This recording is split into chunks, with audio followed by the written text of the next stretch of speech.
Pope Francis, 1936-2025. On the morning of Easter Monday, April 21, 2025, the Vatican announced the death of the 266th Pope, Pope Francis. Aged 88, he died after a lengthy battle with respiratory illness.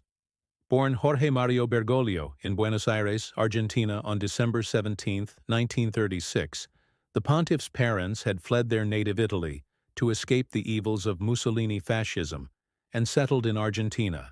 On Saturday, April 26, 2025, his funeral service took place in St. Peter's Square before his burial at Papal Basilica of St. Mary Major, Santa Maria Maggiore, Rome. The first Jesuit to be elected to the papacy on 13 March 2013, Pope Francis had, after completing his studies at the Salesian School, enrolled at Catholic University of Argentina, earning a degree in philosophy. He then studied theology at the Colegio Máximo de San José in San Miguel, Buenos Aires. When on December 13, 1969, just 4 days before his 33rd birthday, Bergoglio was ordained a priest. His career as a Jesuit priest began. He was later appointed provincial of the Argentine Jesuits in 1973. In 1992, Bergoglio was appointed auxiliary bishop of Buenos Aires and ordained bishop the following year. In 1998, he was named Archbishop of Buenos Aires and made a cardinal in 2001.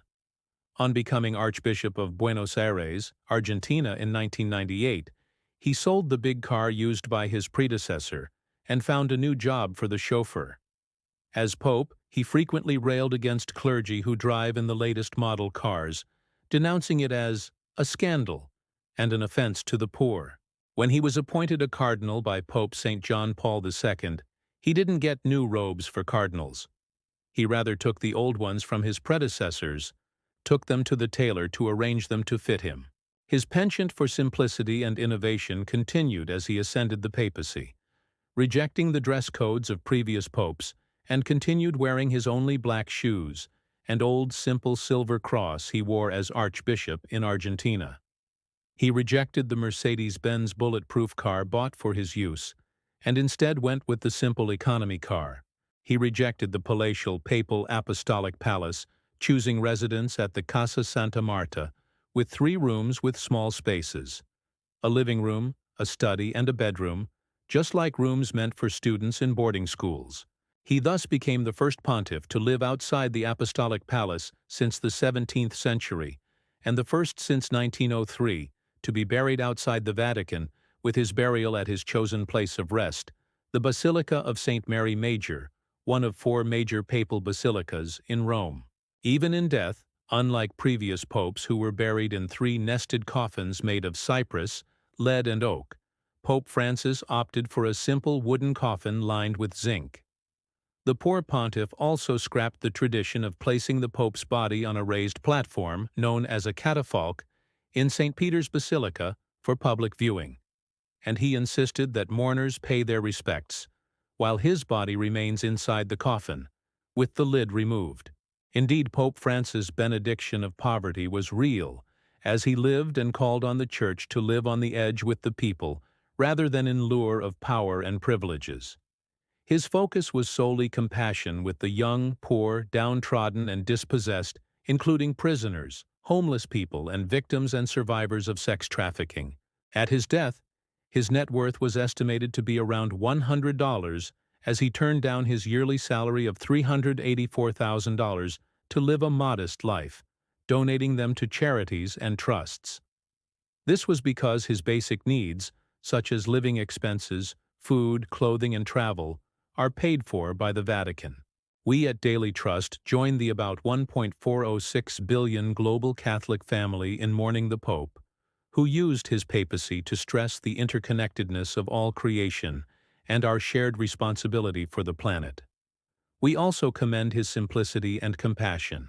He will also be remembered for his vocal stance in the fight against climate change, dedicating 2 papal letters to the dangers of global warming, especially its impact on the poor. Also, Africa mourns the loss of a leader who boldly championed its unpopular causes and vulnerabilities. Conflict, exploitation, poverty, disease, climate change, economic inequality, and political instability. He undertook dangerous journeys into troubled parts of the continent, including the Central African Republic, DRC, where he turned down suggestions to wear a bulletproof vest or use a bulletproof shield on the Pope-mobile. There, he called on the international community to "hands off Africa, stop choking Africa.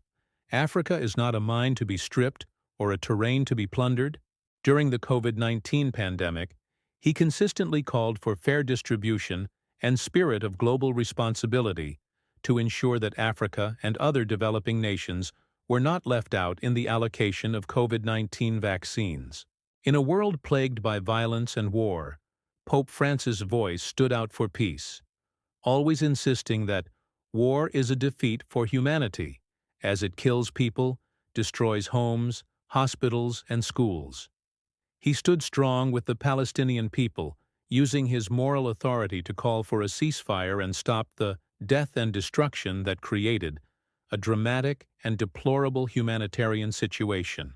Indeed, Pope Francis was an agent of change who tried to take the Church in direction at odds with the feelings and views of mainstream Catholics. But he saw himself as a force for spiritual good, driven by his Jesuit missionary zeal.